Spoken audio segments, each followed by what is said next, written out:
All right. Well, Fernando, thank you for joining me on this. I've been wanting to do this webinar for a long time. My Um, pleasure.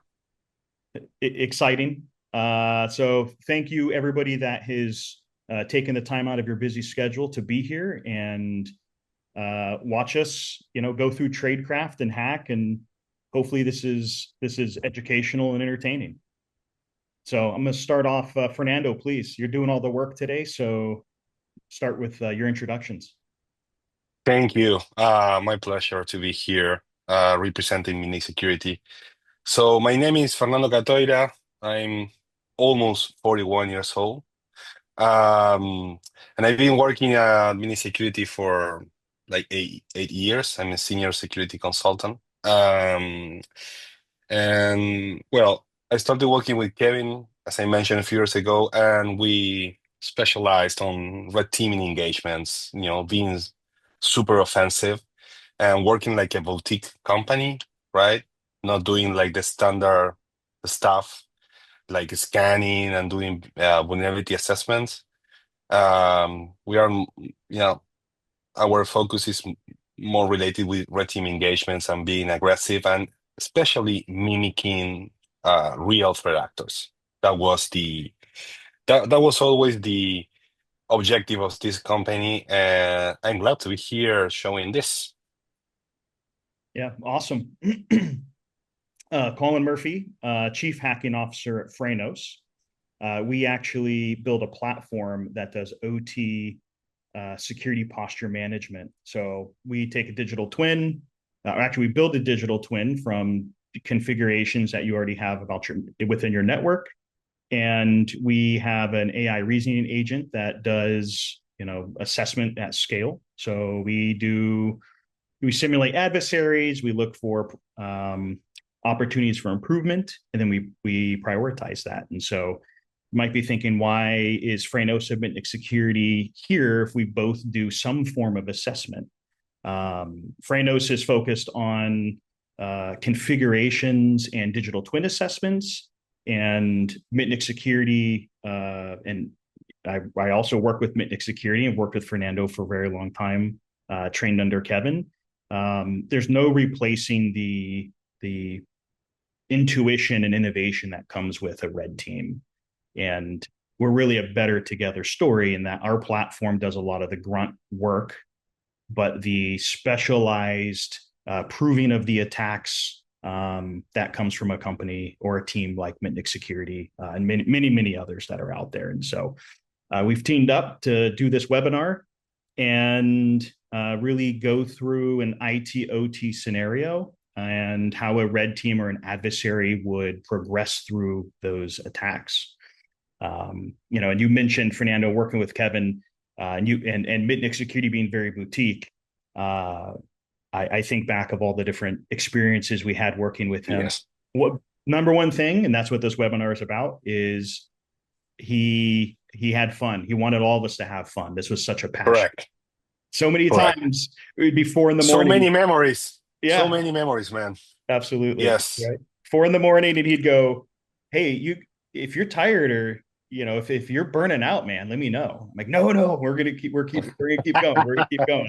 I remember the Yeah. sun rising, Oh and yeah. we're still working there. Yeah, yeah, yeah. It was, we had like a small windows for, a small window for attack. So we took advantage of that. It was really great. Yeah. Every time. Yeah. We miss him. Definitely. Yep. All right, so I'll set the scenario for this webinar. Back in January, 15,000 Fortinet configs were leaked, and we got our hands on those and did some analysis. What came out of that is we saw an opportunity to bring those configurations into the Frenos SAIRA platform and use it for threat hunting and incident response. And so we basically went back in time and built digital twins on some of these environments. And for this webinar, we selected a manufacturing company. We anonymized the data, brought it in the platform, but also built a real digital twin in a lab environment for Fernando to attack and work through. And he's going to emulate sophisticated adversary tactics and techniques. These are real things you've heard. These are real things we've seen in the wild, probably part of most attack chains for these adversaries. And you'll see really good examples of it today. The focus of this webinar is seeing, behind the screen, see what the adversaries actually doing on the platform. We'll rely on the slide deck a little bit, but the focus is really going to be on Fernando and the tradecraft. The objective today is demonstrate how an attacker could bridge IT and OT systems by gaining domain administrator access. With that, you really are highlighting the impact, especially with domain trusts, on keys to the castle, taking over an entire enterprise and having a foothold. So, sake of time, we're going to start at phase 0. We're doing an assume breach scenario. Social engineering, drive-by download, physical access, supply chain. Choose your poison. These are all interchangeable. They get used all the time for assume breach scenarios because they actually happen in real life, typically at the start of the attack chain. So today we're going to start on a workstation, and we'll say this is a social engineering assume breach. This is the network paths. So once we loaded the Frenos configuration and built the lab environment into the Frenos platform, it looked at all the firewall rules, routes, interfaces, et cetera, and said, these are your attack paths to the crown jewels, which is over on the right, which is the domain controller. All right, Fernando, over to you. Okay, thank you for the great introduction, Colin. So I'm going to switch to my desktop, right? Let me share my screen. And you should see a big turtle here. This is the workstation that we compromise, right? So we assume we are taking the approach of an assume breach, and this is we are now on the victim's computer. So let's start with this. So you see my screen, right, Colin? It's okay? Great. Yep. So the first thing to do here, or what we usually do, is, okay, let's see who we are. What is this environment? So again, we open the favorite hacker tool, which is the terminal, right? So, okay, we are John Candy.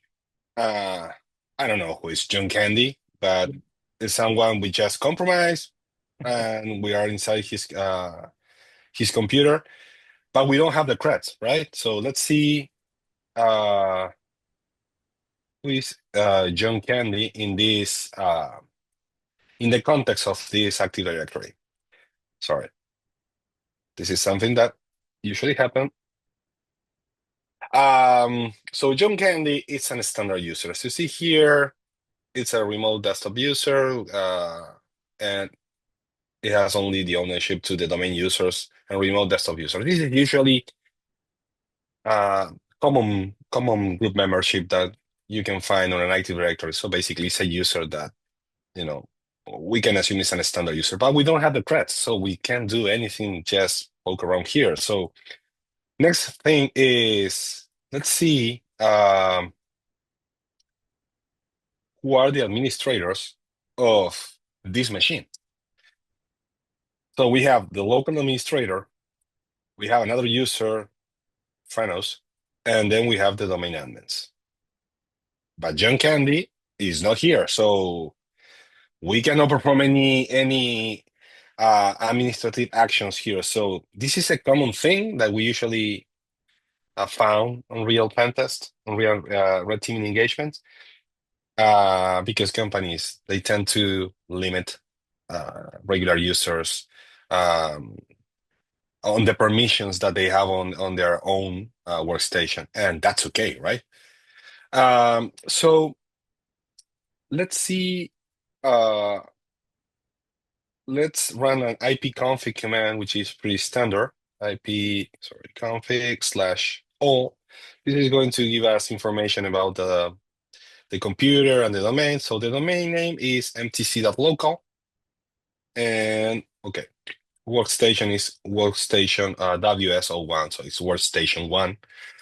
Okay, so we have the domain name, we have the username, the computer name, and now let's check what they are running, right? So here, let's open the taskbar and see what we have here. So let's go to details so I can see all the processes. And usually I check this by hand. You can do it on the command on the command shell if you want.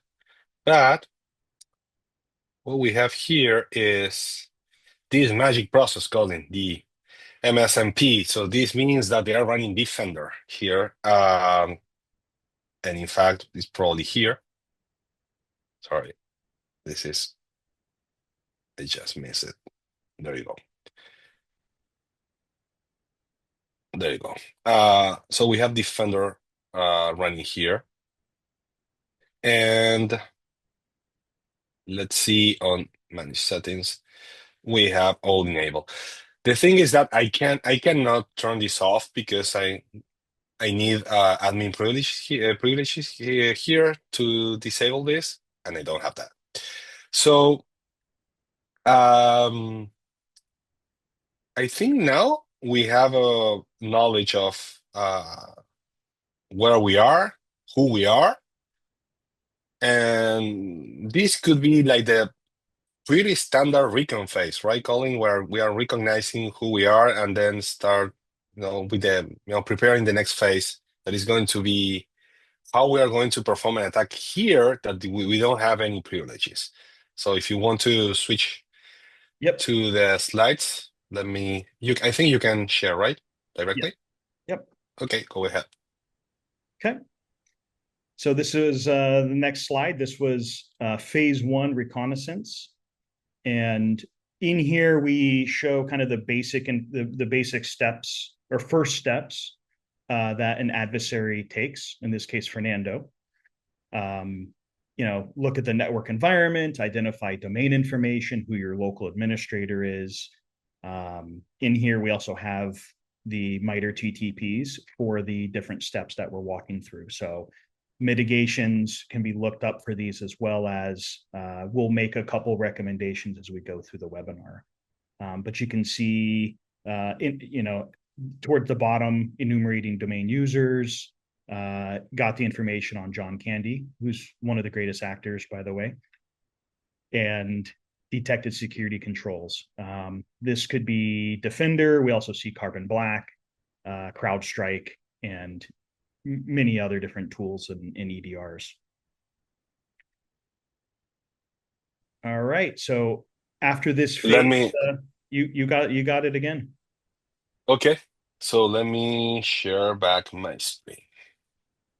So you see the turtle again, right? Yep. Okay, great. So now, here is something I want to explain. Usually admin security, what we do is, and this is based on our own experience, when you use different tools, the good thing about that is that, of course, you have all the advantages that tool is providing you. But the thing is that you are always in a cat-mouse game where the EDRs are catching you. Okay, now you are detected, you are a bad tool, and I'm going to inform the client or the company that you are running this tool on one of our workstations. So at least for this phase, which is the phase where we are going to perform a reverse connection, and I'm going to explain why and what is behind this kind of reverse connection we're going to do now, is because what we're doing is basically use native tools. So in that way, we're masking our behavior. And in that way, EDRs are not detecting that, at least at this phase. And based on our experience, we have a really good successful rate based on not being detected, right? That's what I mean. So what I have here is a shell. This is a Kali Linux that I have installed in a server. I think it's AWS. And this is going to be my operation center, right? where I'm going to run my tools, and I'm going to try to avoid touching the workstation that we just compromised, okay? So what I'm going to do now is, let's go back to the victim machine. I'm going to use SSH. SSH, great for us, is installed by default on Windows 10 and Windows 11. So that's good.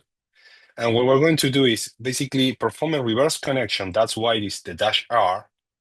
We're going to pick a port, and we're going to connect to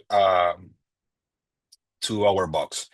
This domain, this DNS attacker.io.fail, of course, is something we're using right now for the demo purposes, but we're not in real life. We are not using a domain that contains the word attacker, because that would be dumb. But just for demo purposes, we're using it. So I'm going to connect to my own server. Use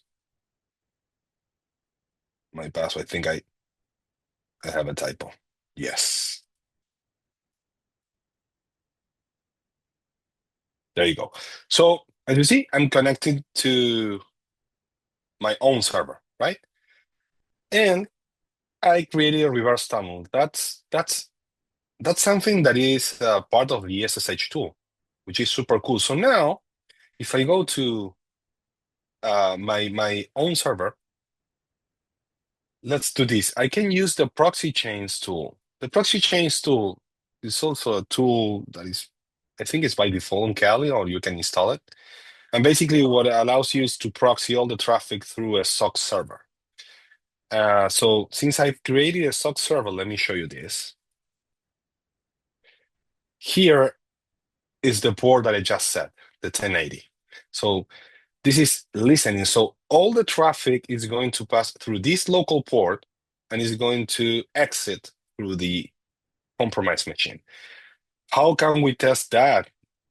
Like this, so I'm going to get my external IP, sorry, for IP.me. So this is going to give me my external IP, but I'm proxying through this tunnel I just created. So you see here, I have this IP, the 190.89. So I'm going back to the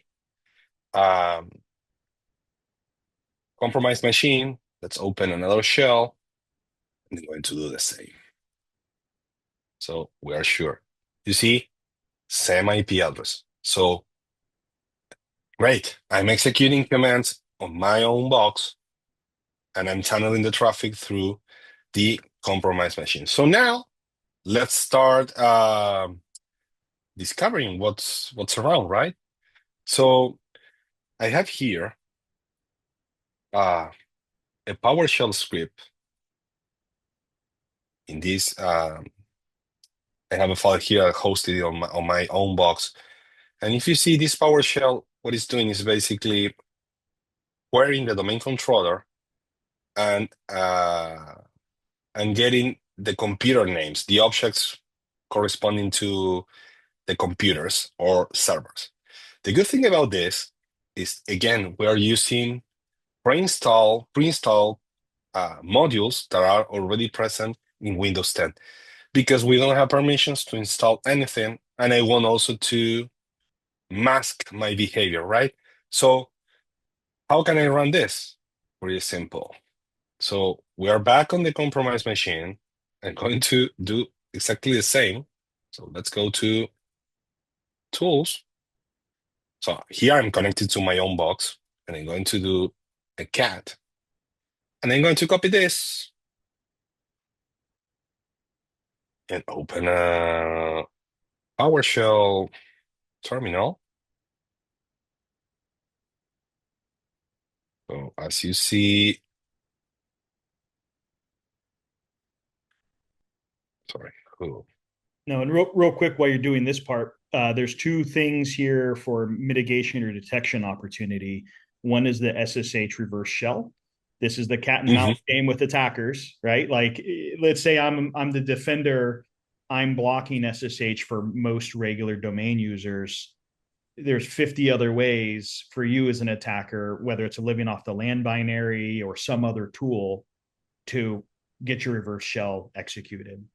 And then same thing with PowerShell, right? For this enumeration, good opportunity there to maybe put some controls or scripts and monitoring in place local on the workstation for PowerShell execution. Correct. But you know what, Colin? If you remove the SSH, then I have a new problem and I have to deal with detection again because P-Link sometimes is detected depending on DDR. So I have to deal with that. All that I mean, all That's these things are translated in time. Yep. That means more time, and you add a new layer of complexity to the attacker in a way that is not so easy to perform the attack. So yes, you're right. You can remove SSH and PowerShell for at least for those users that you know they are not going to use those tools. Um, I understand that Microsoft implement this new approach of having this thing installed. Remember that in the old versions, you also need to install Telnet and all the stuff. Yep. It was not there. Now on Windows 10 and Windows 11, by default, SSH is there, and it's a pretty powerful tool. So yes, now as a defender, you have some things to cover. Not only be aware that you have to detect malicious tools, you have always to be aware how to limit the pre-installed tools because the good thing about I'm talking from the attacker perspective, is not good for companies. What I'm saying is the good thing about this is that me as an attacker, I have this kind of advantage of using pre-installed tools, right? And in Yep. this case, we're going to use PowerShell. So I'm going to copy this, as you see, again, and I'm going to run this here. Sorry, it's not copy. Yeah, sometimes the copy paste thing here is really annoying in Windows. Yeah. I don't Between. like it. Yeah, there you go. So here I run line by line in PowerShell. This is pretty cool. And then I'm going to print the results. As you see, what happened here is I perform the query against the domain controller and I get all the objects corresponding to computer objects, right? So in this case, let's see what we have here. We have a few workstations. Well, two. WSO1 is this workstation, WSO2. Then we have what it looks like two servers, like probably server management one, backup server one, file server one, and then the domain controller. Great. And so as being me, the first thing I would do would be to check the file server. Why? That's the question. Because usually in the file server, people in companies, they have like community folders or public folders where, okay, I'm sharing you this, boom, you copy the file. And sometimes even people from IT, they share stuff on a file server and then they completely forget deleting those files containing confidential information. And that's a gold mine for us, right? Usually, to be honest, I think in 50% of the red teaming engagement we perform, this Gonna is take one war. of the yeah, this is Yeah. one of the entry points, or at least not an entry point, but escalating privileges, right? Remember that we don't have any credentials yet. So Yeah. file server, this is quite good. So I'm going to copy this. Again, we open the file explorer and let's see what's there. Excuse me. Well, we have a deploy share here. So let's go there. We have a file. Let's open the file. And nice. What we have here, onboarding information, and this contains a credential, right? From a different user, MTC underscore training. So this is probably a limited user, right? So let's go, let's see what we have here. Net user, sorry, net user, MTC training. slash done. So yes, this user is present in the domain controller, is active, but it has the same permission as John Candy. But we have the credentials. So the first thing I'm going to do is test these credentials and see if they are working, right? So let me copy this. And since I don't want to try to connect over RDP, I'm going to use a different tool from my server. I'm going to use InPacket. An InPacket framework has a script. The name is SMB client that basically allows you to connect to a server through SMB. And that's the way we're going to test the credential. I'm going to do this, Colin, and then we jump to the slide so we can keep the same Okay. the mood here. Okay. I'm not taking advantage of the next phase. So let's do proxy chains again, because we are tunneling all the traffic through the compromised machine, SMB client.py.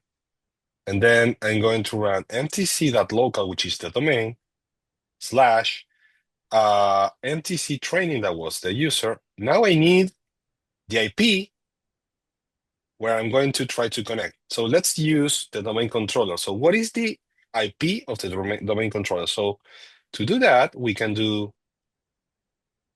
ns lookup and the name of the domain. And usually the DC is also the DNS server. So since this is the DNS server, just to be sure, you see here that is DC1. So we know that the DC and the DNS are the same server. So I'm going to try to connect to the domain controller to check the credentials. So I'm going to use the same IP address here. And I'm going to type the password. I'm going to copy paste it better. The password we just obtained.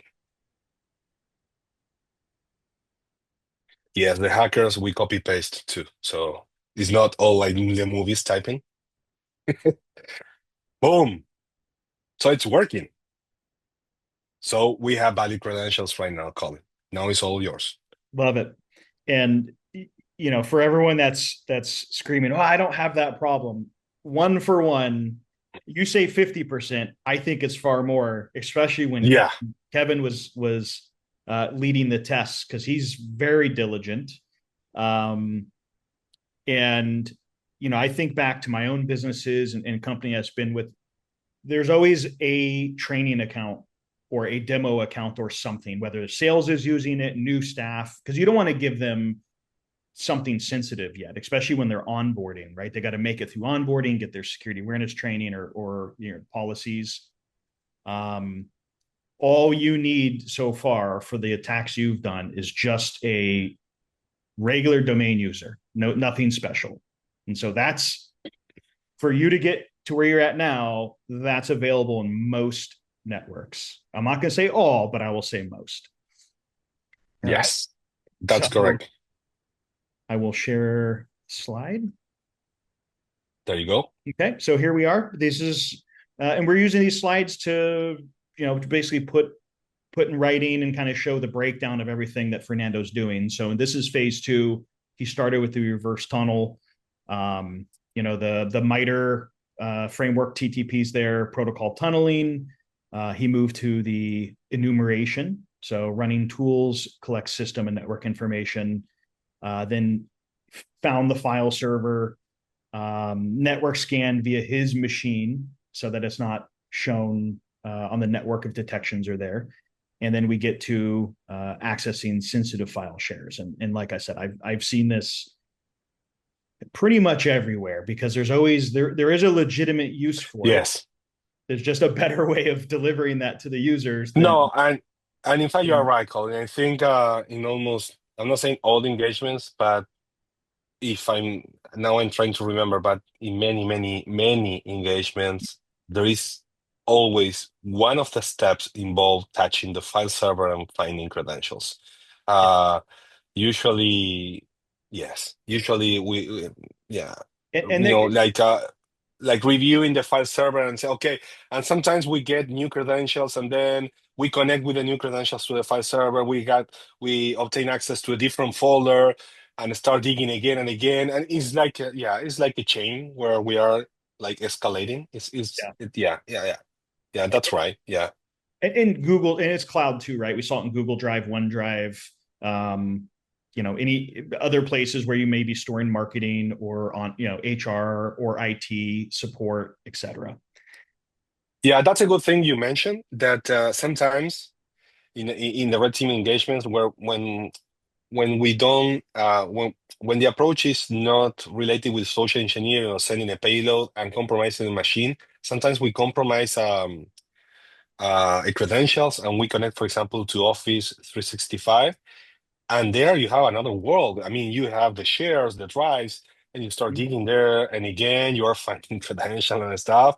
And you can sometimes, to be honest, there are some red team engagement, this, Colin, that we compromise a company without touching a workstation or a system, Yep. just by playing on the Office 365 environment or a Google environment. That So that's good. password, Yeah. yeah, that password's a throwback to one of our more recent ones where you discovered, I think you had guessed welcome 123 exclam, and we got a low level account to then basically move laterally. All right. So this covers phase two. So I'm going to stop sharing and you can kick off phase three. Okay. Yeah. Let me share my screen. Where is my screen? This one. So you see the shell, right? Yep. Okay. So let's go back to the machine with the turtle. This is the one we compromised. So now, what we can do with this credential we just obtained? Uh, well, the thing that we usually do is perform a special query to the domain controller to get the SPN accounts. SPN means service principal name accounts. Usually, I'm trying to explain this in a way that is not too technical, but basically, those are accounts that you can configure with a special permissions. And sometimes you want to use a service, for example, and you don't want to create a new account for that specific service. You can configure that account for a specific service and give those permissions. Is not technically correct what I'm saying, but it's the sense is that. And when you configure those accounts, sometimes you can do it like just for the moment you are testing something, and then you can remove it. And other companies, they just use that approach, which is okay. But the problem is that those accounts should be always configured with the correct privileges for that service. And that's something that usually doesn't happen. I mean, okay, what happened when you are configuring a service for the first time? Sometimes you don't know well what are the permissions um, you need for running that service. So usually what you do is, okay, let's configure an account with some cool permissions and see if it's working. You'll come back to it And later, yeah, yeah. right? And you know what? It's working. So, okay, I'm going to leave this like this. Yeah. And what happened there? That now that I'm an attacker with credentials, you can ask the domain for the SPN account, and you know what? You can get the hashes of the credentials of those SPN accounts in a specific format. Of course, it's not a format that is easy to crack, but it's crackable. So again, now that we have credentials, we can ask for a hash if there are SPN accounts configured. So the first thing to do is we're going to disconnect from here, and we're going to use again in packet, but a different script. In this case, the screen I'm going to use is get user SPNs. So basically, it's pretty descriptive. So again, proxy chains, get user spns.py, and again, the same format, domain, / now we're going to use the MTC training account that we just compromised. We're going to say, okay, do this against the domain controller that we just used before. So let's go up, and I'm going to paste the IP address of the domain controller. And now we use the request parameter that basically says, okay, go for the SPN accounts and then dump all the hashes in that specific format. So let's see what happened now. It's asking me for the password. I know the password of this account. And as you see here, Wild. we have an SPN account. So that's good. What is the SPN account we have configured? SBC deploy. So this is a new account, right? And I like the word deploy in this context. So this means that there is a server,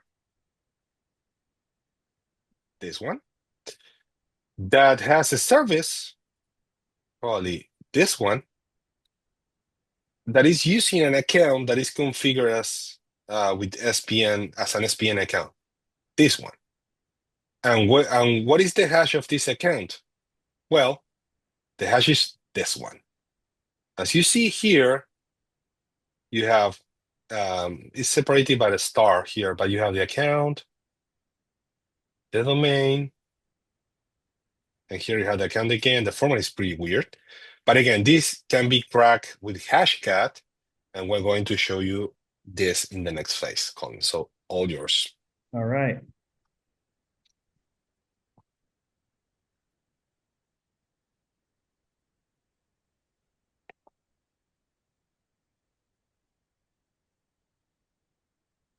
We're on phase 4, right?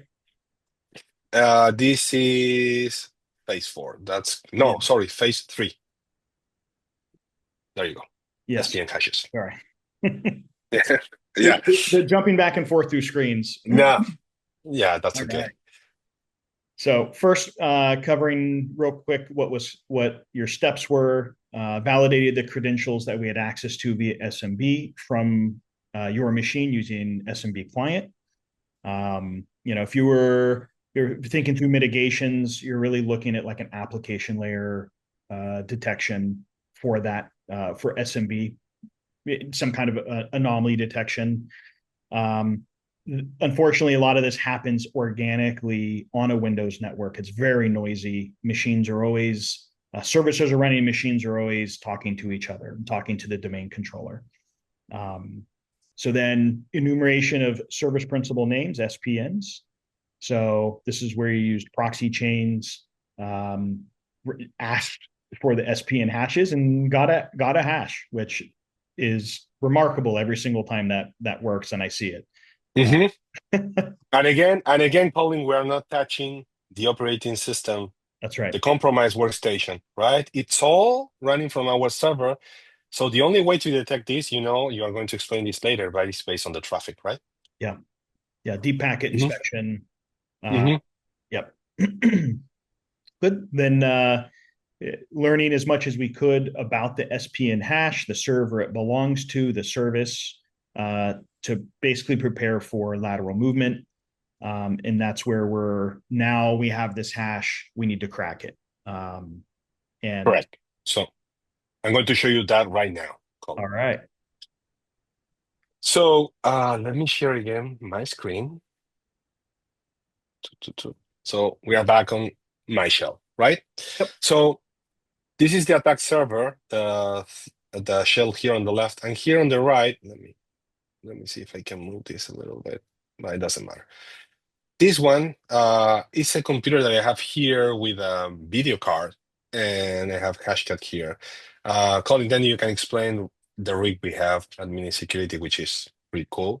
But here for demo, for this demo, I'm going to just use my machine with a video card that I have here and Hashcat installed. So what I'm going to do is I'm going to create a file with a hash. So I'm going to copy this like this.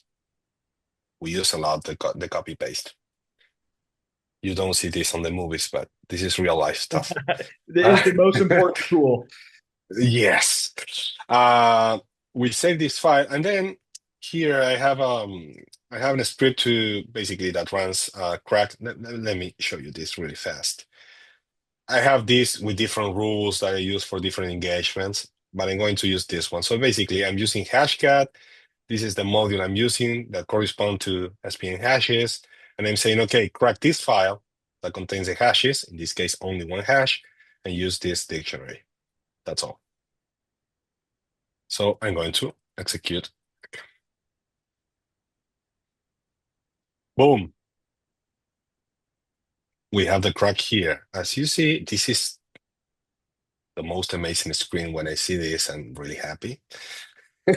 In real Yeah. stuff. Okay, that's good. Usually it takes longer, of course. And sometimes it's like, okay, I'm checking all the time to see if we got lucky. So the password is welcome123 exclamation mark. It's the same password as the MTC training, which is not a weird thing, the password usage. That's something common. And in fact, I want to mention something here. Sometimes this is not part of the webinar, but it's something we usually do. When we compromise one password, let's go back to the file that where we obtain the password of the MTC underscore training account. Sometimes, if we are not lucky when any of these attacks, one good attack is to test the same password against other accounts. And you know what? We have a pretty good success rate regarding that, because I don't know why the human mind works like that, but usually it's difficult to for people to create a new password. And since we have so many passwords, you tend to repeat the same password, right? And well, That's right. that's another risk, right? So this is the end of phase 4, Colin. So it's your turn. Yep. And then one thing also on the passwords is, and this is something, another tool of the trade is to create many variations of a password, right? So welcome one, two, Correct. three.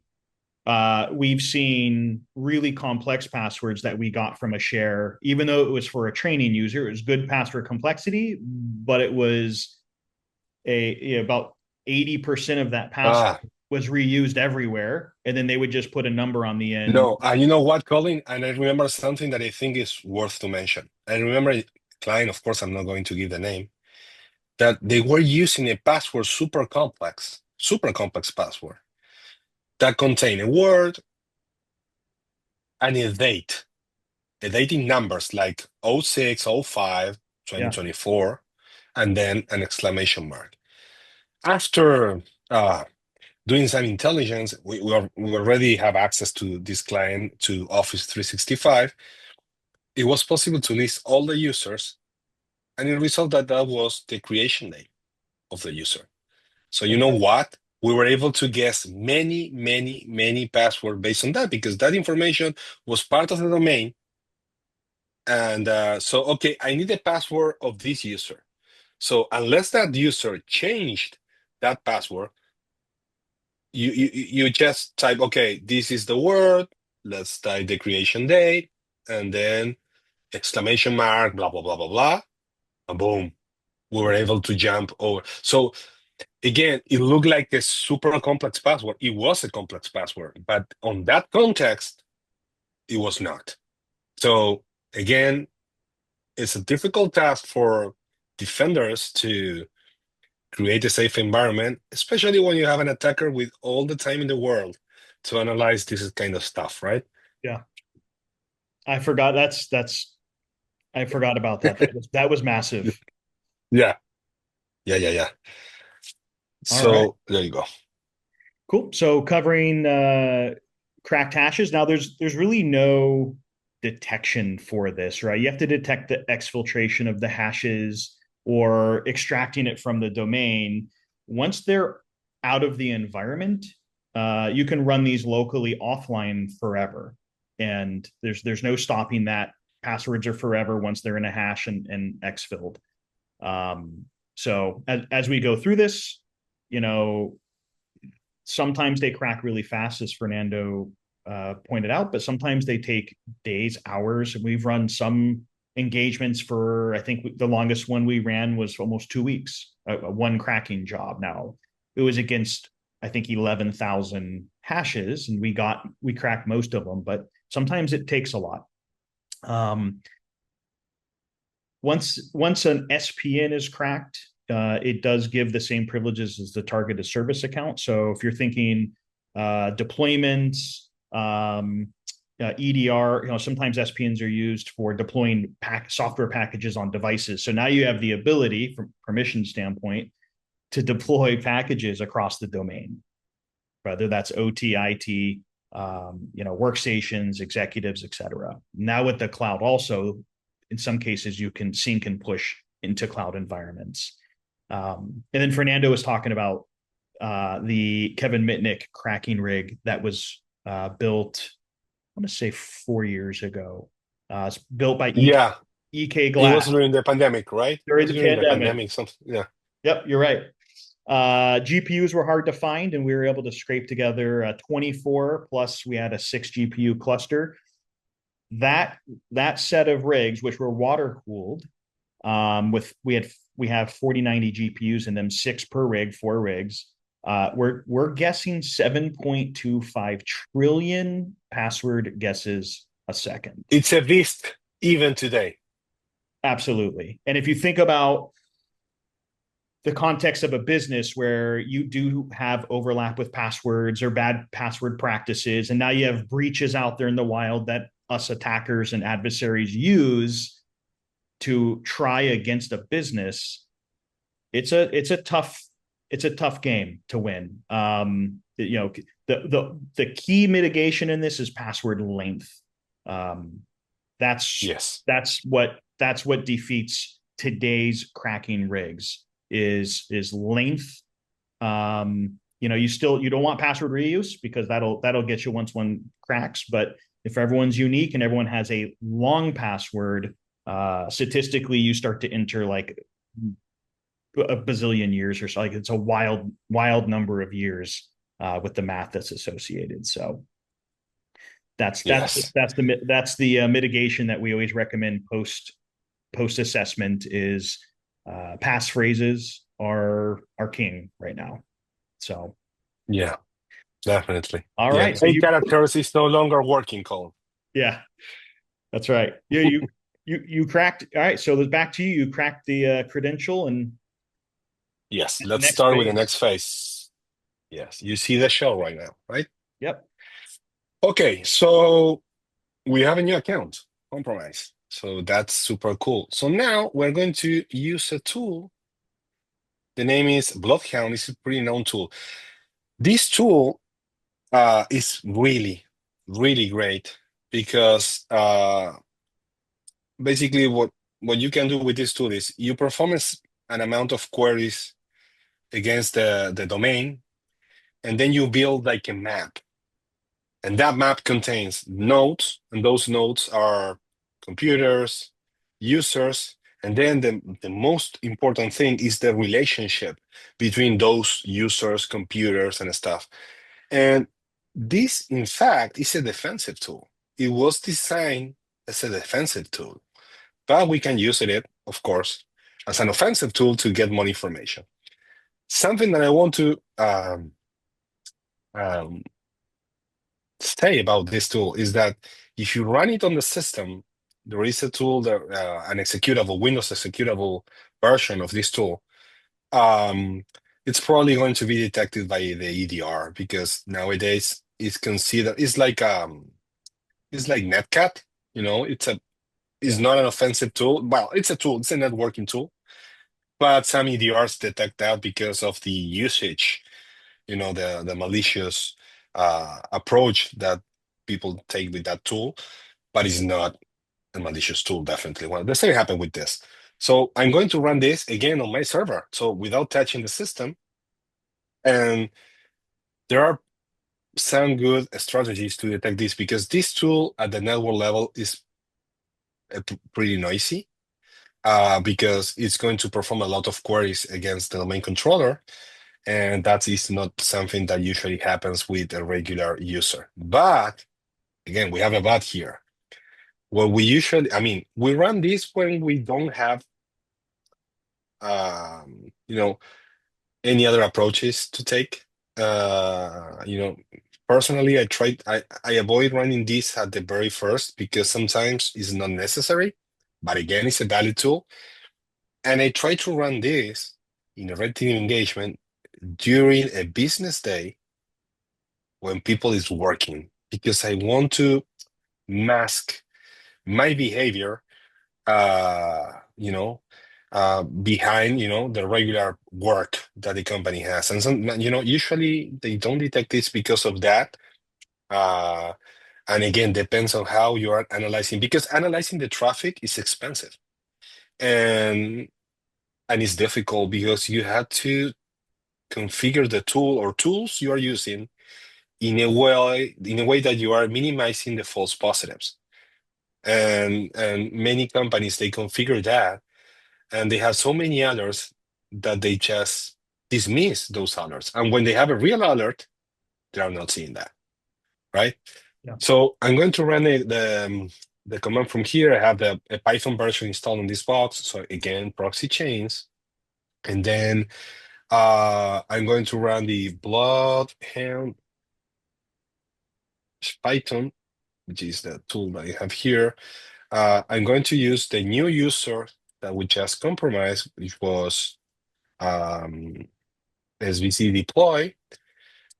I'm specifying the domain, and I'm using this parameter, which is really cool, basically saying, hey, do not resolve DNS over UDP, that is the standard protocol used by DNS, using it over TCP. Why is that? Because we have a tunnel and we need to force this over the tunnel. So that's why I'm saying, hey, use DNS over TCP right now. And you know what? I need to specify the IP address of the DNS, which is, guess what? The domain controller. So let's copy this. So yeah, as you see, it's logic, but it's something that you are understanding with the time.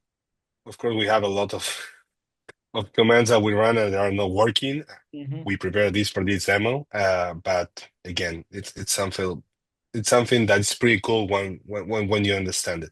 And finally, you need to specify the domain controller. So the domain controller is going to be dc1.mtc.local, which corresponds to the domain controller that we obtained before. I think I have the shell open here. You see here, this is the domain controller. So it's dc1 mtc.local. That's the name of the domain controller. So let's run this. It's asking me for the password. I'm going to copy the password that I just cracked here. And it's working. You see, it's performing all the connections with all the queries and everything. It's doing some magic there. And as you see, I know this is working now. You see here, it says that I found one domain, that there is only one forest, that we have 6 computers. Guess what? We have 1, 2, 3, 4, 5, 6. So it's matching. We have 6 computers, and well, we have 786 users. So it's a pretty big domain right now. And we have groups, 63 groups. And okay, it's done. So now if I check, I have these files, these JSON files. These files contains different things like computers, domains, groups, and users. So the next step here is to use the Bloodhound UI and load these files and understand the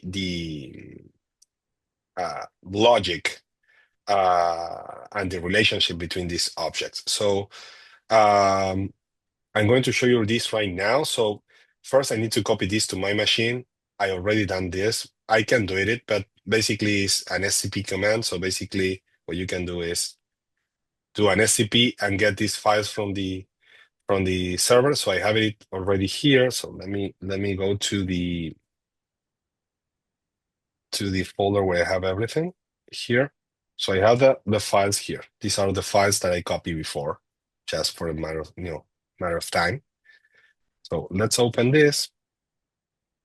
So here, these are the files that I have, right? So the same files that we have here on the server. And now let me look for the Bloodhound tool. So let me open a new desktop here, so I can show you this. Sorry, this one. So this is Bloodhound. Of course, now it's empty. I don't have anything here. This is the Bloodhound UI that I mentioned before. And I'm going to copy these files that I have here. So let me move this here, like this. And how can I load this? Really easy, like this. Just putting the files over the tool. So now it's all loaded here. So I can close this. And let's see what we have here. We have we can perform some queries. For example, find all the domain admins. Check this out. So you have the domain admin group, and we have that the domain admins are Steve Smith, MTC domain admin, and administrator, which is the local administrator of the domain controller, that by definition, it's also a domain admin, right? And now let's check the users that we have. So let's do MTC training. The MTC training user, this one that we have here, if we click here, we can see the properties of this user. This is pretty cool because we are not performing queries against the domain controller. This is completely offline. We have all the information here. So we are minimizing the chances of being detected, right? We run this once and that's all. And here, for example, you can see that I have no sessions. You can see properties like, for example, the groups that this user is part of. In this case, MTC Train is part of domain users and remote desktop users. We already knew this because remember, a few phases before I performed a query and I was able to get this information, but this is pretty cool. And what we have here is this thing that says derivative local admin rights. Basically, this help us to check if we have local admin rights in any computer. So if I click here, no, I don't have anything. You see, it's a 0 here. But let's test the other user, the one that we just compromised, that looks more powerful, right? The svc.deploy. Again, we click here. We have two groups, the same groups as the MTC training user. And let's click here. And look at this. We have a 1. And well, this is the tool is marking this with a red, meaning that you have like power over this computer. So you see, this means that this user is admin on this computer. So now this is a completely different game. Now we have local admin rights on a server, in this case, BKP SRV1 or backup server, if you want to read it in a human way. Yeah, that looks critical. We have local admin rights, and if you go here, let's scroll up a little bit. You see that is matching with the SPN account that was configured for this specific server. So this is the thing that I mentioned before. Someone, for some reason, configured this account that has local admin rights here because this person needed to get this service working and completely forgot about the excessive privileges on this account. And now we obtain access because we cracked the credentials. So this is the risk that I mentioned before. And this is something pretty cool. So now, Colin, it's all yours, and we can continue with the next phase. Awesome. So be due to time, I'm going to go through these slides much faster so we can use the remaining time on the trade craft. I know there's some big stuff happening in the attack chain. And just sorry if I talk too much, Colin. No, we love we love what we do. But we started with a simple low privilege machine, no credentials, and you've just keep moving and slowly escalating and finding out more information. So these slides will be available to everybody, so you can go through this. This covers what he just walked through. Mm-hmm. So now you've ran Bloodhound, you have a target, you have a new server, and you have a credential with local admin on it. Correct. All right. Keep going. So, okay. So this is the interesting part. So let's do it. So let's go to desktop 1. So I'm on the compromised machine again. You see the one with the turtle. So I'm going to do something really cool. Basically connect over RDP using the credentials we just obtained to the server where we have local admin rights. So let's go here. So again, the approach is to use standard tools. Sorry, this button. There we go. Remote desktop. So the server is this one. Let me show you this. So the server we just compromised is the VKP SRV1, right? So we type here VKP SRV1, right? Connect. And we're going to use the let's type it, the MTC SVC deploy account, the one that we just compromised. And we're going to use the password we cracked before, which is, if I'm not mistaken, this one. Copy. Paste. Okay. Boom. We are connecting to the backup server as MTC deploy, which is super cool. And you know what? Let's check something, if we are right or not. So CMD, right click, run as administrator. Yes. And look at this. We are connected as SVC deploy, and we are system here. We have local admin rights. In fact, we can local group, sorry, administrators. We can see that this user is a local admin here. So we are good. So now, what happened here? I need to check something first. This is something that we learn with the time. It's quite simple, but it's quite useful. Always talking from the perspective attacker. I go to the users folder. Why is this? Because I can see who connected to this box, at any time, because you have a folder created for that profile. As you see, you have the Frenos user, but look at this.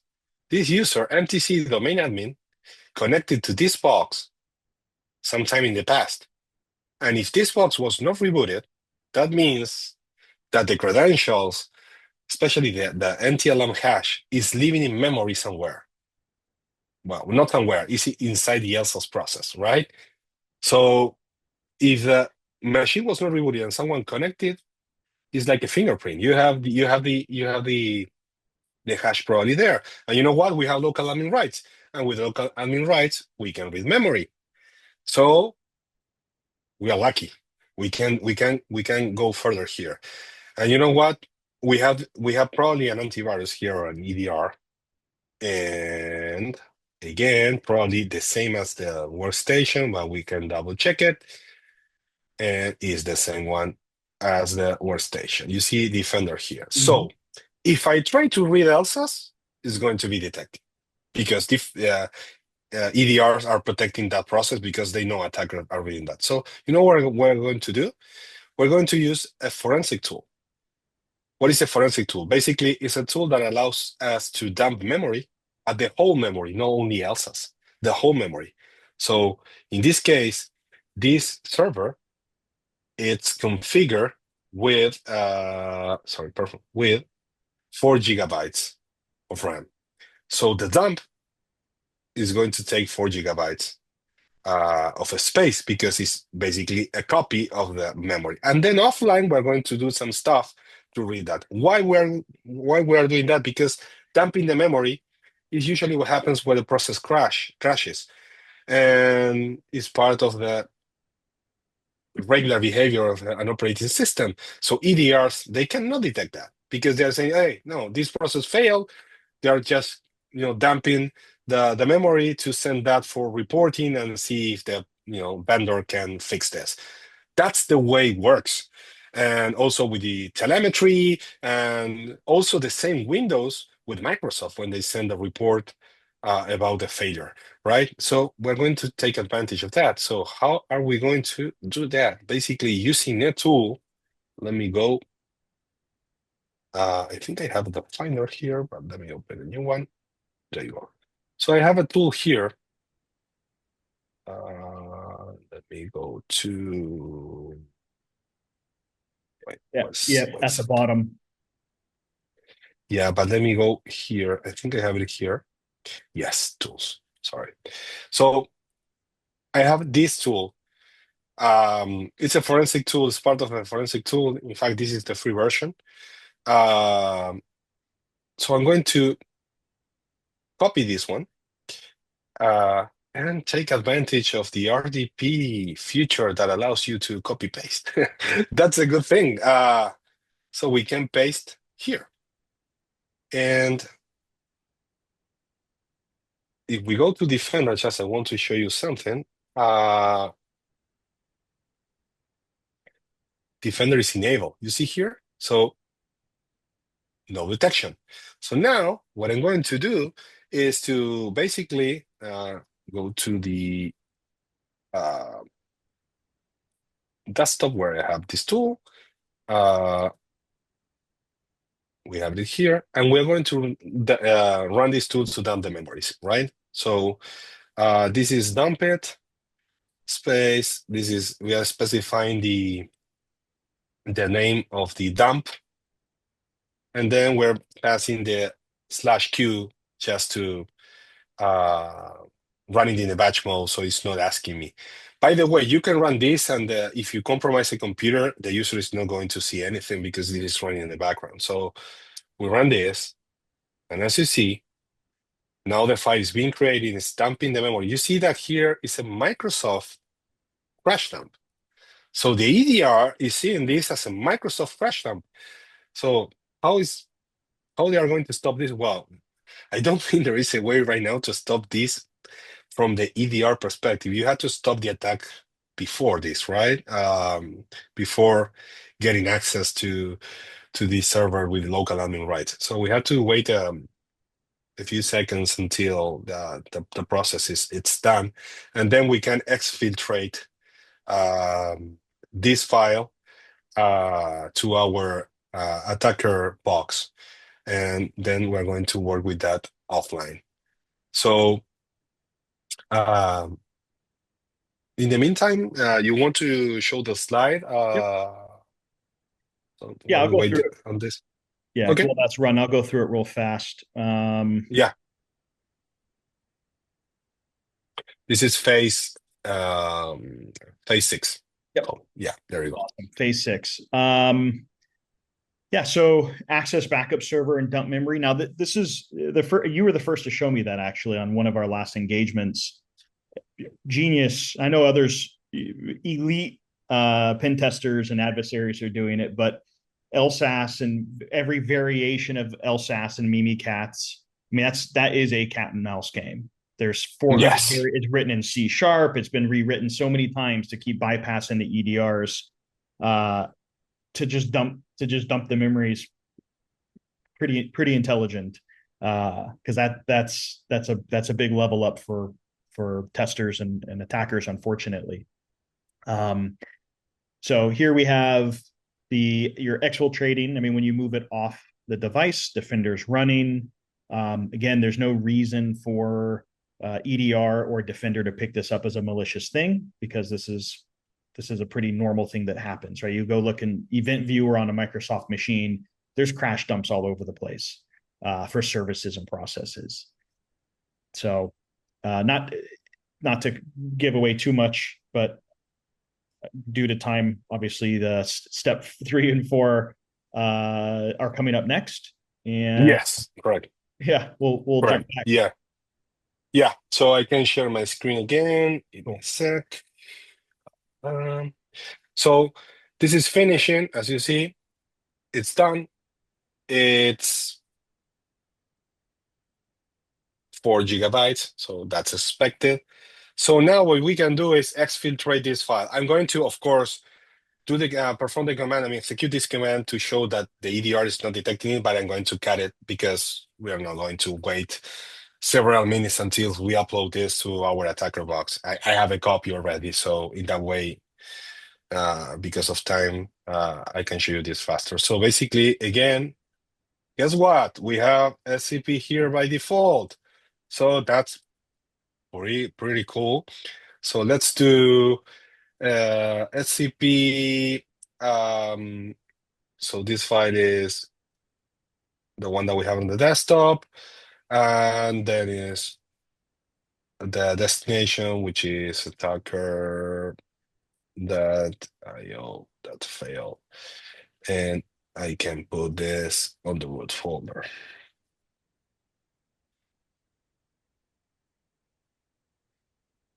As you see, it's copying perfectly. EDR or Defender is not detecting it because again, we are tunneling and encrypting everything. So, and since was not detected, this is just a file being copied. In fact, many companies, they don't see this because they are catching other type of, file, how the files are being copied.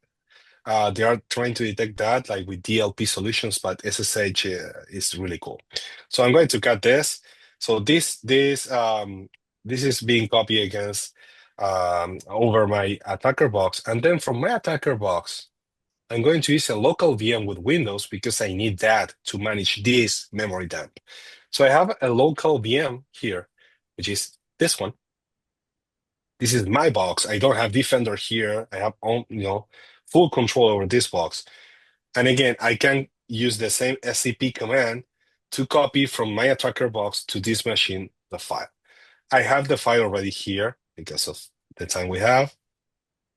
This is 4 GB the size is 4 GB. So now how can we read the memory? Because we need the ELSAs only, not the other stuff. And, run Mimikatz there. So we have Mimikat here, and I'm going to use, in this case, which is not so common, Mimilive DLL, no Mimikat, because we're going to analyze this in the context of Windows Debugger. So let's open Windows Debugger, which is the Microsoft Debugger, official debugger. So it's WinDBG. I'm not an expert reversing, but I have to learn this. So Any red teamers watching right now are learning some pretty good tradecraft. yeah, this technique is amazing. I like it. So basically, I'm going to open a dump file, which is what we have here. I'm going to see all the files. Here I have the BKP SRV that I just obtained. I'm opening this, and I'm going to click open. So now it's loading the memory dump over here.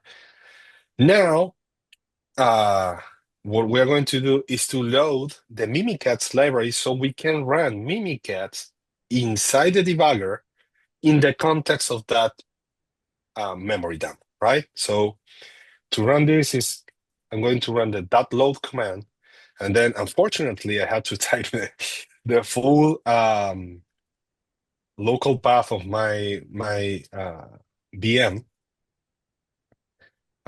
This is the x64 folder I just showed you on the desktop, and I'm going to use mimilive that DLL, the one that I just showed you before. So you see here, this is the Mimikatz screen being loaded here. Great. So now I need to locate the Elsa's process inside this huge memory dump. How can we do that? Well, Mimikatz is telling us how to do it. Basically, with the exclamation mark process 00 Elsa. So basically, this is going to find the address of the Elsa's process. Look at this. This is the address. This is the starting point of the Elsa's process in the whole memory that we have. So now the next process is to basically put the pointer there. So how can we do that? Basically, Mimikatz is telling us the same thing with the that process command /r/p, and then we had to use the address that we already have here. Sorry, there you go. So basically saying, okay, now I'm pointing to this address. We have an error here that it's related with the symbols and stuff. It doesn't matter. And now, we have the moment that any pen tester like is the Mimikatz command and see if we are lucky. So now, basically, we are telling the debugger, run Mimikatz in this process, which is Elsa's. And let's see what happens. Boom. We have everything here. We have the master key of, we have the different accounts. In this case, we have the computer account with the hashes. Look at this. We have, for example, this is quite good. We have the plain text password of the computer account, which is 188 bits. So that's why it's so long. The password is so long. But that, we don't need that. So let's dig a little bit and see if we are lucky here. And let's see what we have here. Scroll, scroll, scroll. Let's look for a little bit. Oh, look what we have here. So we were right. We have this guy here, the MTC domain admin guy. And you know what? Since Windows has a protection where accounts are connected over RDP, in this case, you see this guy connected over RDP. And that's why in memory, we have the information about this user, but the password is not there because Windows has a new protection that plain text passwords are not part of are not being saved in memory. But we have this, and this is the NTLM hash, which represents the real password. But we don't even need to crack this. So, Colby, I'm going to jump to phase 7 and show this, and then you can directly show the slide, okay? Perfect. So with this information, basically we have control over the domain. How can we do that? Okay, we can use, sorry, let's go to the shell. We can use, again, in packet. And one of the script, the name is secret stamp, that basically allows us to perform like a pass the hash. Basically, instead of using the password, we're going to use a hash, and we are going to dump all the user hashes from the domain controller for later cracking and getting all the information about this domain. So let's run this command, which is a little bit complex, but it's really good. So proxy change again, because we're still performing these commands through the sock tunnel that we have. Then is secret stamp.py. This is the secret stamp.py. This is the script. Then we have again the domain, as always. Then we have the user that we just compromised, that was MTC domain admin. Then we have to put the domain controller IP, again, the same one. So copy and paste.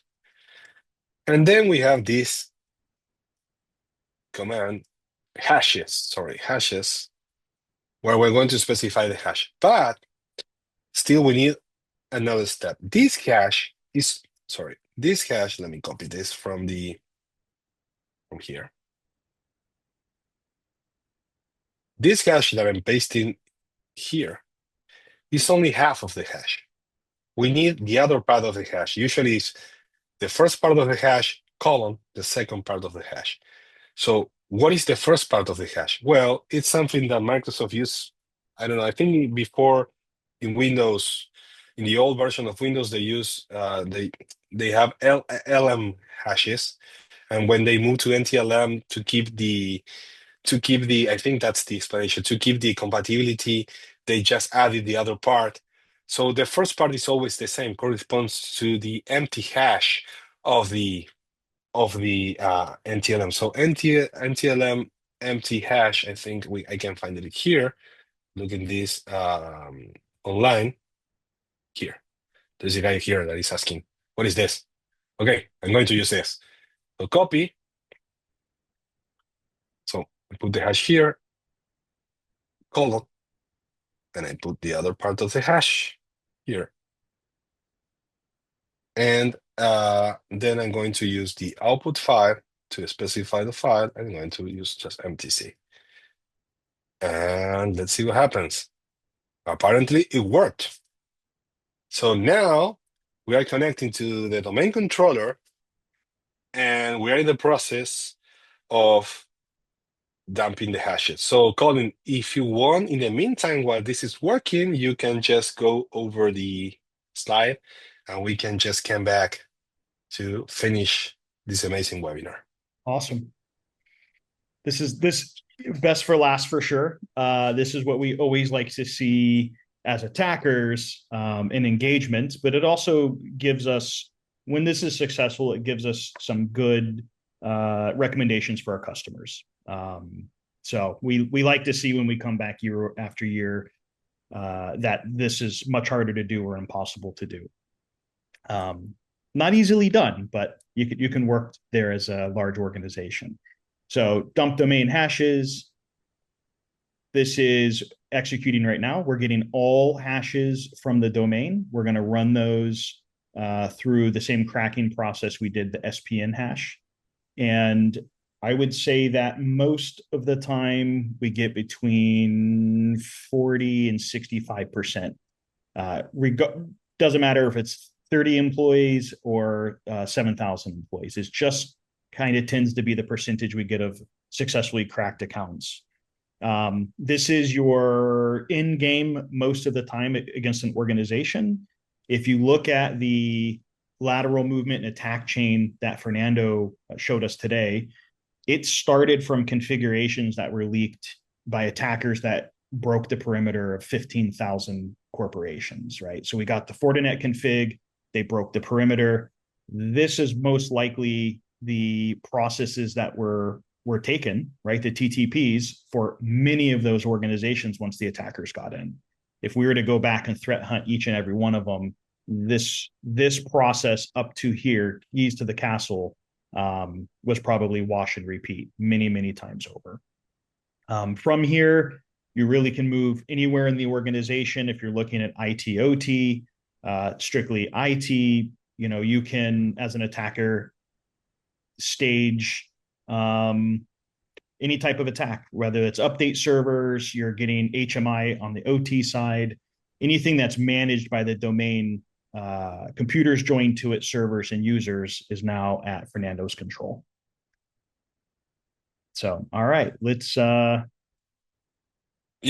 jump to my screen. Give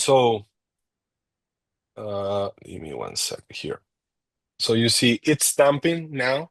You see the whole list. I think it's going to take some time because we have, well, maybe it's going to finish right now. But if you want, in the meantime, what I can do is copy a few and show the cracking process. And so I think it's the same, right? For the matter of just showing this. Yeah, absolutely. So I'm going to copy a few, but I'm saving this to a file. I think it just finished. You know what Kevin would say? He would say, get them all.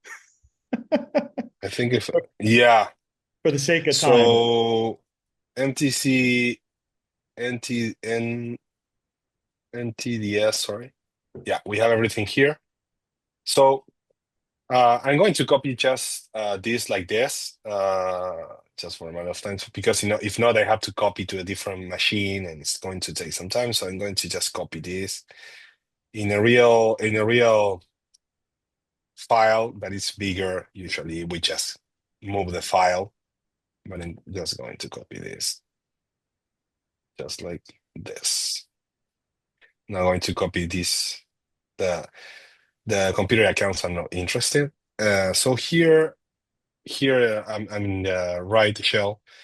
I'm again on my cracker machine where I have a video card. So I'm going to create a file, hashes.txt.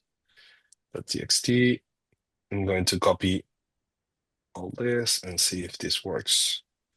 And then I'm going to run the crack. And that's the process of cracking. Look at this. We have several accounts here, man. That's of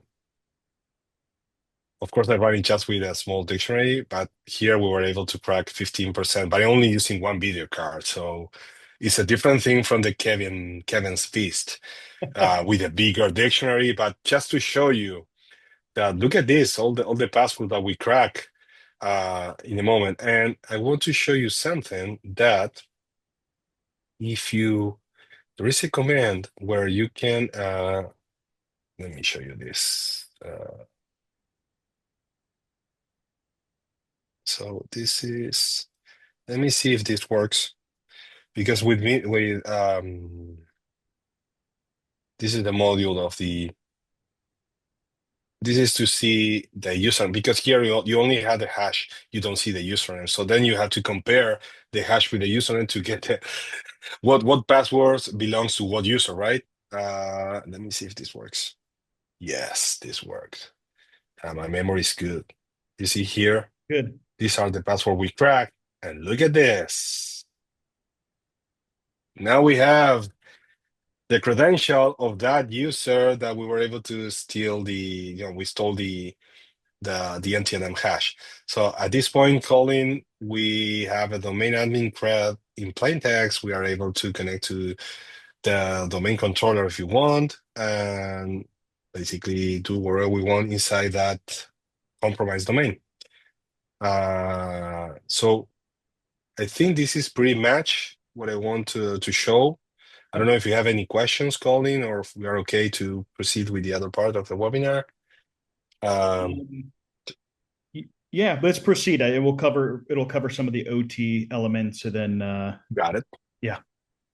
So you can just share your screen if you want. Thank you, Colin. Beautiful. Love seeing that final screen, right? The cracked hashes.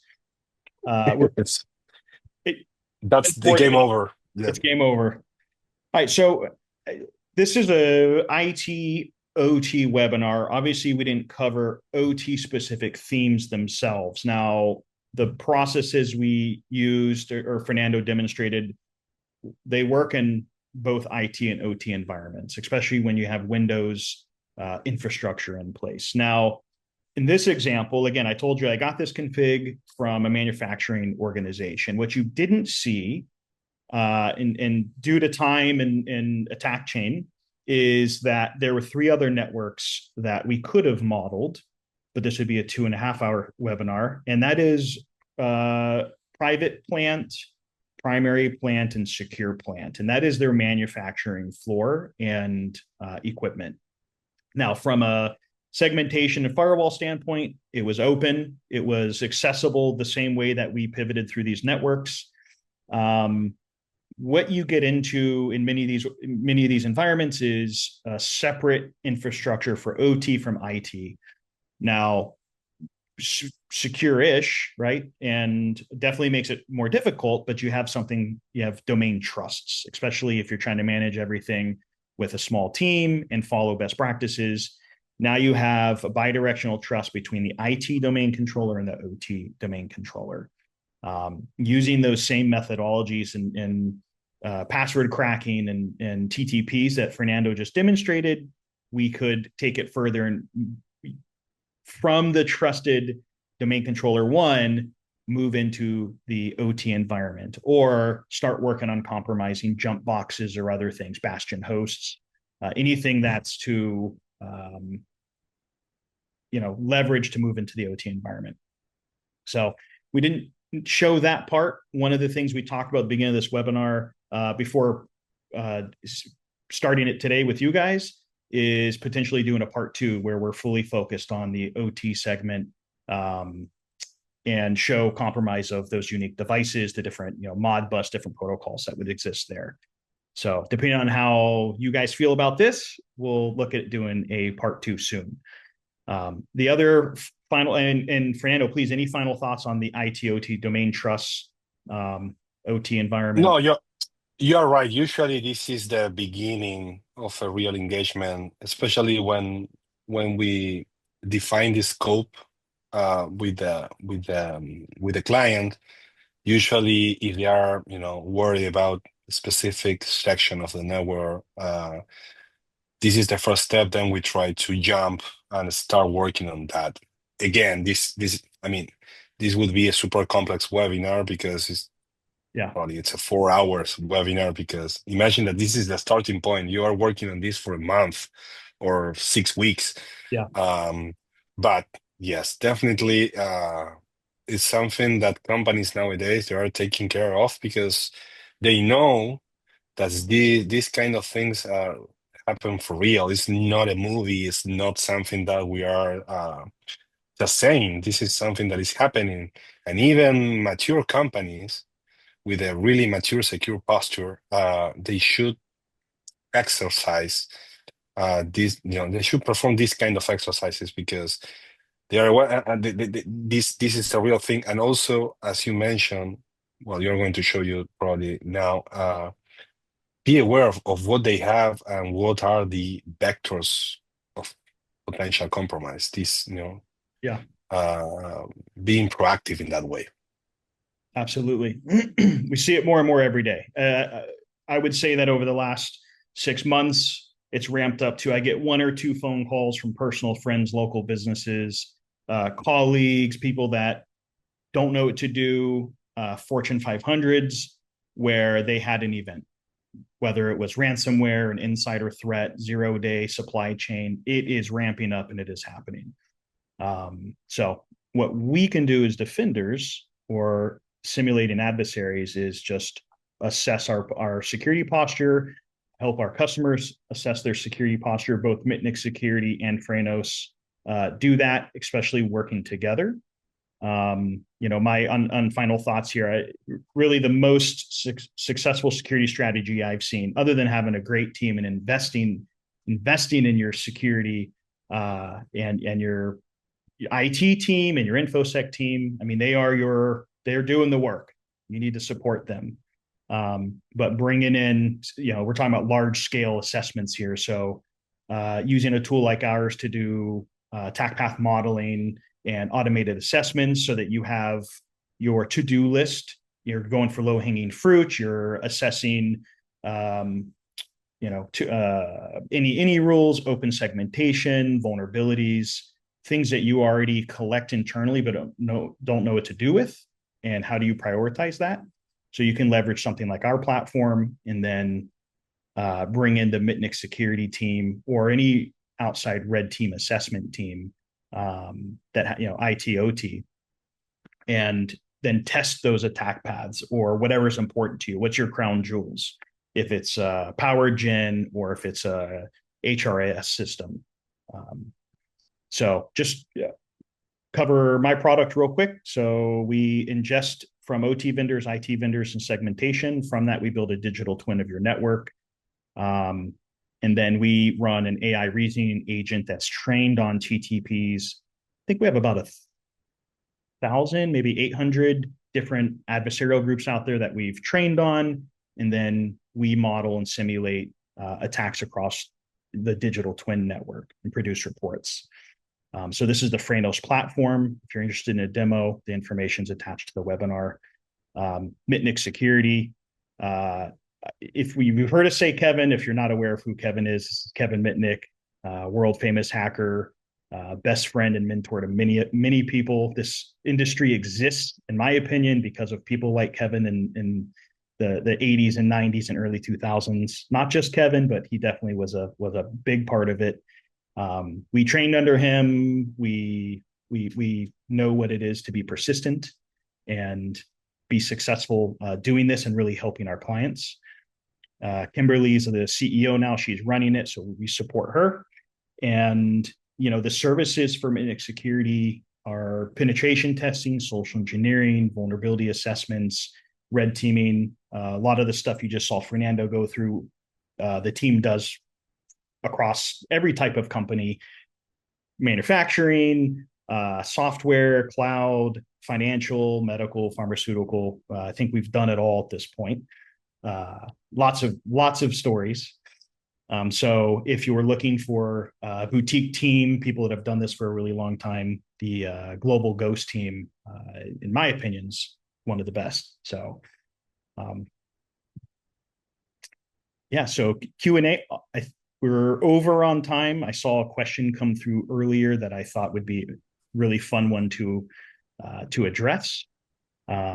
Which would be there's a question for both of us, Fernando, and it was, what's our favorite test or experience we had working with Kevin? So I What a know difficult question. it is difficult. Just pick one. Pick Difficult. one. But I think it's something we, at least in my case, is the one we share together that you you participated. I mean, you physically participated on that one.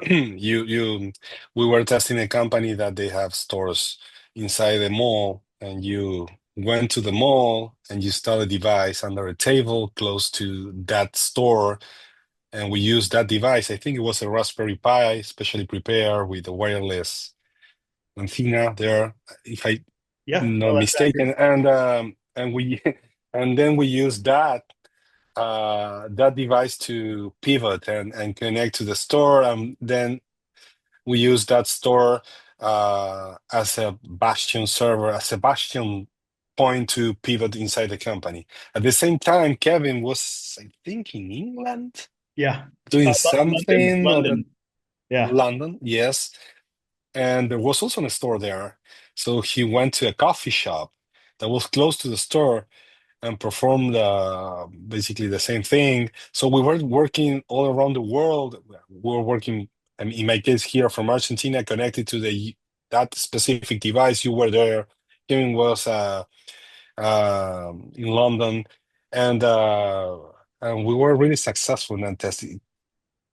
I remember many hours working during the night, and the problem was that when the mall closed, all the energy. I mean, I think they cut the energy. they had power saving. So Yeah, so that was the end of our connection till the next day. I drove out there. Uh, I assumed that security or FBI or someone found the device, thought it was a bomb, and collected yeah, it. Right, I was scared. I was sweating, you and I went back out to you put check. it with a tape, right? You put it with a tape under a table, right? Was like Velcro that? It was in a public area. So it was there for almost 3 weeks. 3 weeks. No one, three no one did. weeks. Yes. Yeah, I remember. Yeah, I that was. remember. Yeah, yeah. Yeah, that's Yeah, definitely yeah, one of yeah, the yeah. top. I mean, that. So what's funny is from that test, obviously the client really benefited. They made massive improvements. I don't know if you remember the second test, Yes. segmentation. I mean, they revamped everything, and they're a very large organization now. They had a flat network, remember? That Yep. was a huge problem. Yeah, Yes. very similar to what we just demoed. There was a lot of utilizing VLANs and tighter firewall controls and packet inspection, et cetera. There's a lot more you could do quickly to mitigate a lot of these attacks. Um, Mhm. yeah, that attack. So what's interesting about that is that device ended up in a show, and it ended up in Inside Man as a prop, a hacking show that was done by KnowBe4, and Yes. that not only did the device go in there, but they used some of the tactics that we had, our own, Mitnick Security TTPs. No, I had to watch that. Now you have to I watch had it. to watch that. It's part of the script, right? Like they worked in some Yeah. of the stuff we did. And I don't know if you remember when I put that device there, I used my kids as a human shield. Right? I had my diaper, my stroller, my diaper bag, and then the Yeah, yeah. devices inside the diaper bag because security was about 20 feet away, standing around with nothing to do, just watching everybody. So I was pretty Yes. about that. Um, Yeah, that was amazing, man. It was like that was like a movie story. yeah, And we are not lying. That happened for real. I think we have pictures of that I device do. somewhere. Yep. Yeah, yeah. That's definitely something I'm always remembering that. It's pretty amazing. Then we have a bunch of story of Kevin calling and performing phishing attacks, and listening that in real time was like an experience that I can never imagine. Oh, that I picture. had an Easter egg in here. Here's the local team at a DEF CON, Black Hat DEF CON a few years back with at Kimberly's house. So hmm figured Yeah, I figured I remember. had to share that as well. Yeah. And just real quick, I'm gonna share. I want to just give a quick. I did something special. I didn't think we were gonna go Okay. far over on time. Surprise me. So yeah, you'll feel you'll feel special. I promise, because you are now. Let's see.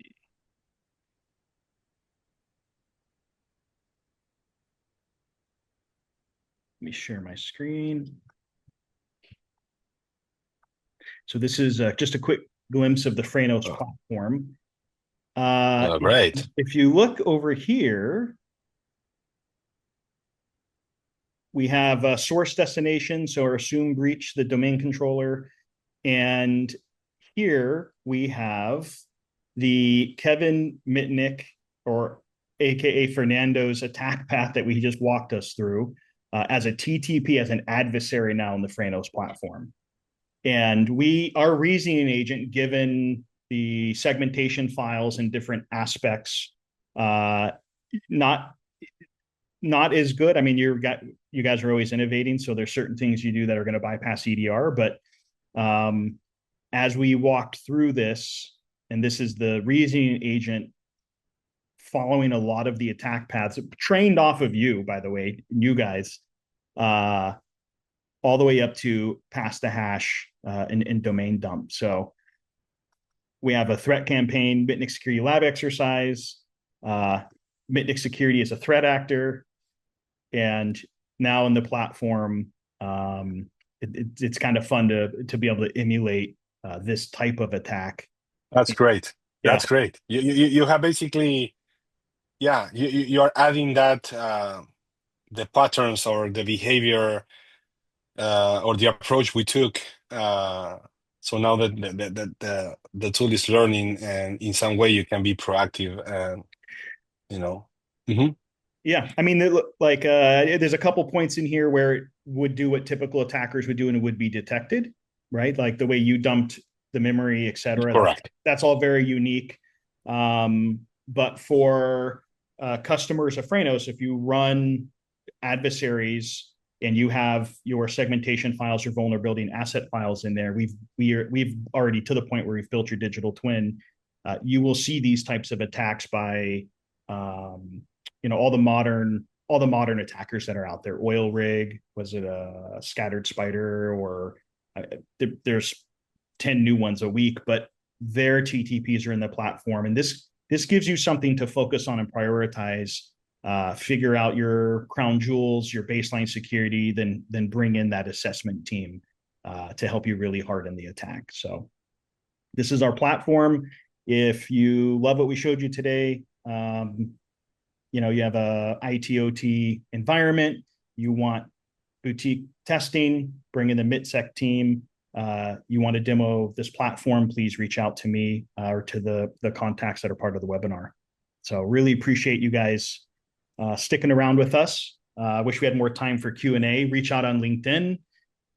Fernando, myself, we would love to engage and talk more war stories. Exactly.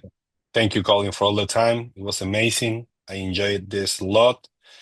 It was a long time without, making, creating like a webinar like this, and it's always great to show some of to put to show our experience here, because usually we are so focused on the work, and sometimes you lose notion of what you are doing. Yeah, But it's great to show this, and also um, share this with people that they're interested in security. So that's absolutely. amazing, and thank you for the opportunity of participating in this Well, webinar.